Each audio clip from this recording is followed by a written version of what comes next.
Welcome to Opaless TV. Today I'm in London together with Theron de Ris. He is portfolio manager and founder of Eschler Asset Management. Theron runs a global, concentrated, value-oriented, long-short equity strategy with a certain twist. And the twist is that he is concentrating on cyclical industries. This is an area where not a lot of investors and managers are actually active in, and therefore leaving space and certain opportunities for specialized managers such as Theron.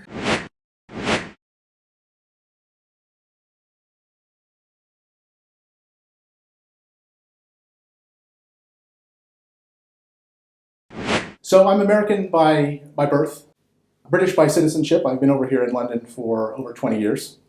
The first half was at Goldman Sachs and Morgan Stanley on the sell side, and the second half was at Indus Capital on the buy side, and of course Eschler. I came over to Europe originally to finish my studies, and was lucky enough to start at Goldman Sachs in Frankfurt in sales and trading, where I had a front row seat for the bull market that ran up into the year 2000. After that, I was at Morgan Stanley for 8 years. And that period was when I got interested in value investing. It was the bear market followed by the recovery.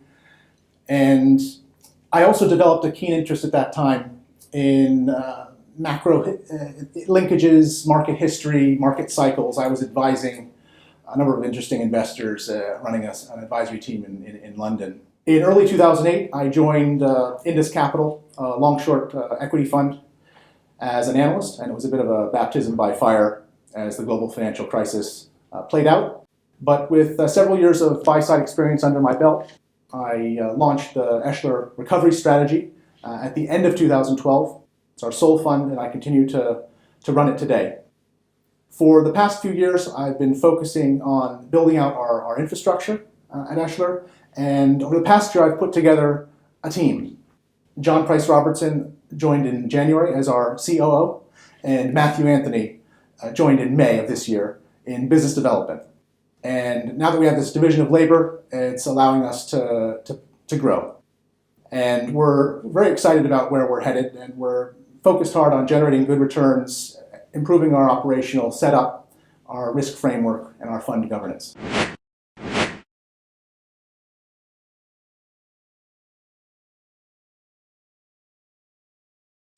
The strategy is global equity long short with an opportunistic focus across the value spectrum in industries with attractive risk reward. We're unconstrained, but we're very much focused on small and mid caps, and the majority of the portfolio will generally be invested in North America. The strategy is concentrated, long biased, and value oriented. First, in terms of concentration, generally 70 to 80% of the portfolio is in the top 10 holdings. And we also concentrate at the industry level. In terms of exposure, we're generally fully invested on the long side. On the short side, we cap the short book at about 25% of NAV. Over the past 5 years, we have had positive attribution on the shorts. Overall, the book is 70 to 80% net long.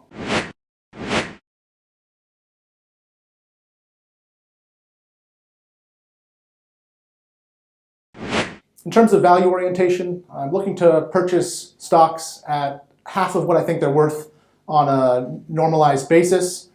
Stocks that can double over 2 to 4 years is really what I'm looking for. And because of the industries I'm focused on, the strategy does tend to have a high exposure to the value factor.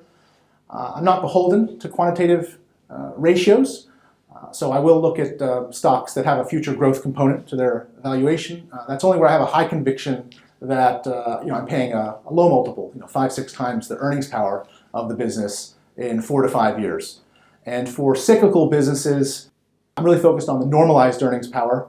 I'm looking to pay a mid-single-digit multiple of normalized earnings power and really sort of sell it 10 to 12 times. So Theron, tell us more about your screening process. How do you find these stocks? What attributes are you looking for? So within the small and mid-cap value universe that we focus on, there's probably a couple thousand stocks, and to narrow down the universe, I primarily focus on cyclical industries where the characteristic is there's been a supply shock, and therefore the expected return on that depleted supply capital is higher.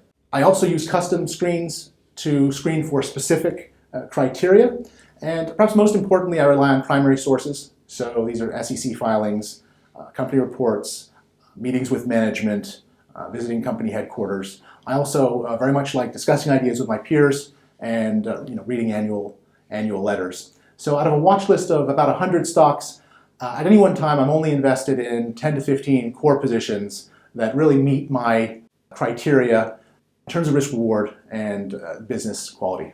Can you elaborate a bit more on the business criteria you're actually looking at when you analyze these companies? Sure. So this is our bread and butter where we spend a lot of our time. And I focus on three primary criteria. First, balance sheet. Second, return on capital. And third, alignment of interests. So first, in terms of balance sheet, one useful statistic, frankly, that I use quite often for many industrial and non-financial businesses is the equity to assets ratio. At least 50% is a good cutoff. I'm not beholden to a specific number, but generally that works quite well as a heuristic. Now, some businesses have more stable cash flows and perhaps not as many accounting assets, and so you might, in those cases, use net debt to EBITDA or interest coverage or other ratios.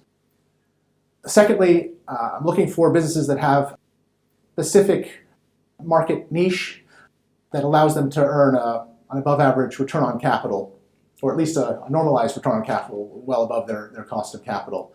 And I'm looking at invested capital because I'm aware that return on equity can be massaged by high financial leverage. And I'm also not looking at return on assets, for example, because that penalizes companies that have a lot of cash, which I think is actually a good characteristic. So I'm really looking to calculate what the return is on the assets of the business, the property, plant, and equipment, and the net working capital. And I want to know how fundamentally attractive that business is, irrespective of the way it finances itself. Third, alignment of interests.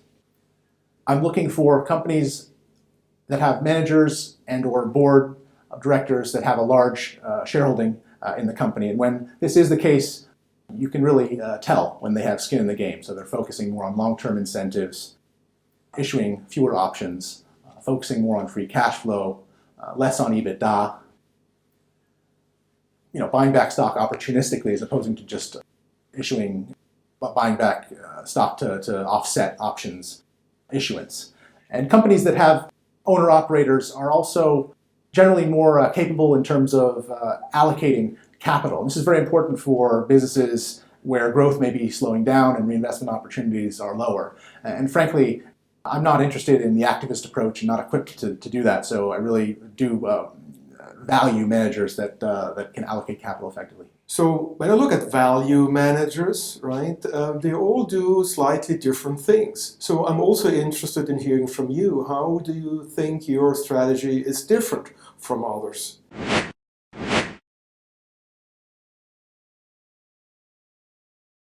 While I spend a lot of time on individual businesses, one thing that I think is quite different from many value-oriented long-short managers is that I deliberately use macro and industry insights to position the portfolio. I want to understand where we are in an industry cycle and position for recovery. And right now, that's primarily in the whole commodities area and to some extent financials as well.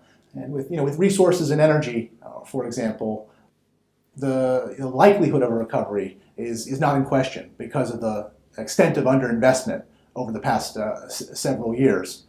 And a huge amount of capital has come out of these areas. Prices are low, and competition is lower. I think this approach of positioning in out-of-favor areas and benefiting from recovery is a tried and true way of generating excess returns.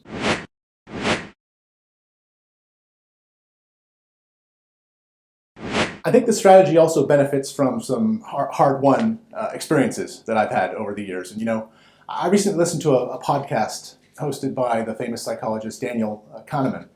And one thing that stood out is he said, "I've been studying cognitive biases my whole life, and I'm still no better at avoiding them." And another thing that stood out is he said, if you have an algorithm use it.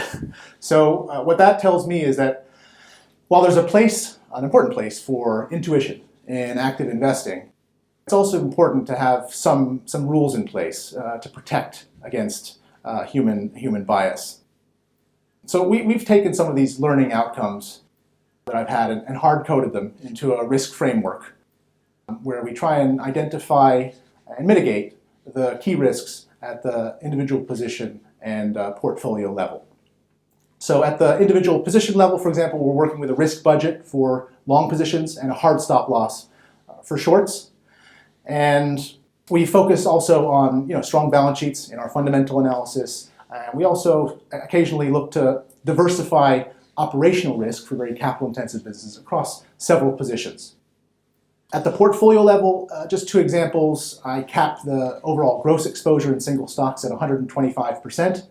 And now we also ensure that the top 10 positions comprising the majority of the portfolio have abundant trading liquidity. So Theron, this is interesting. Taking all of that together, how would you describe the benefits that you are actually offering to investors?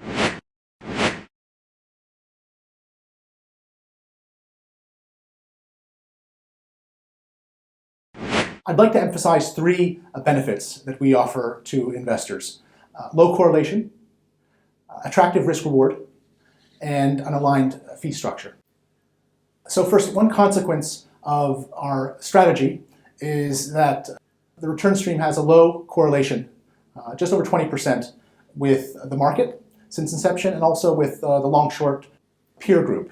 And so the strategy could be considered a diversifying addition to a market portfolio or even a replacement candidate for a diversified hedge fund portfolio.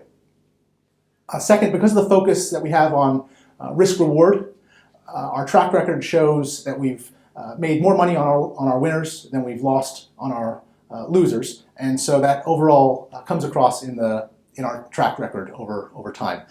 Third, and perhaps most importantly, we have a very interesting fee structure. The longest running share class we have, the B share class, has a zero management fee and a 25% performance fee above a 6% compounding hurdle. What does that mean for investors?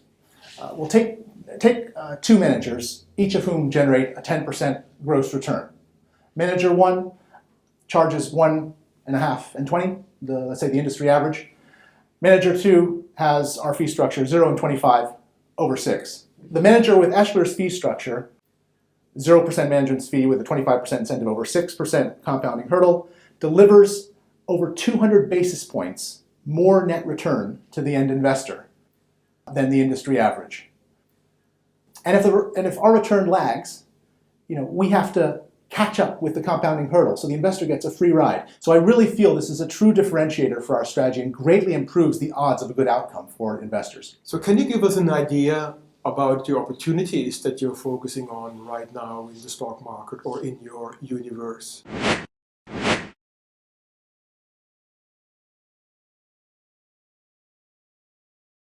So right now we continue to be heavily invested in several out-of-favor areas such as precious metals, uranium, energy, and selected financials. The whole commodities complex in particular is heavily depressed, generally closer to a cyclical bottom than a top, and that compares to the stock market, which is arguably, after 10 years of bull market, certainly not near the bottom.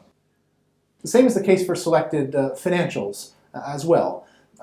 So generally, the stocks that we're invested in right now are pricing in much worse outcomes than what is likely to occur. So commodity stocks pricing in spot prices that are much lower than current spot prices. Banks, for example, pricing in very, very high provisions that are unlikely to materialize. We look at active managers, listed active managers that are pricing in much greater net outflows than we think are likely to materialize. This gives a margin of safety. Since the inception of the strategy, we've generated strong returns, certainly above the long-short peer group, and that's been through multiple different market environments.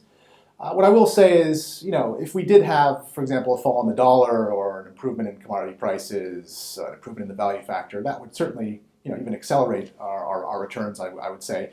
But in terms of what's in my control, we're really trying to ensure that the businesses we own can prosper in the current environment. They have good reinvestment opportunities, high expected returns, and good risk reward.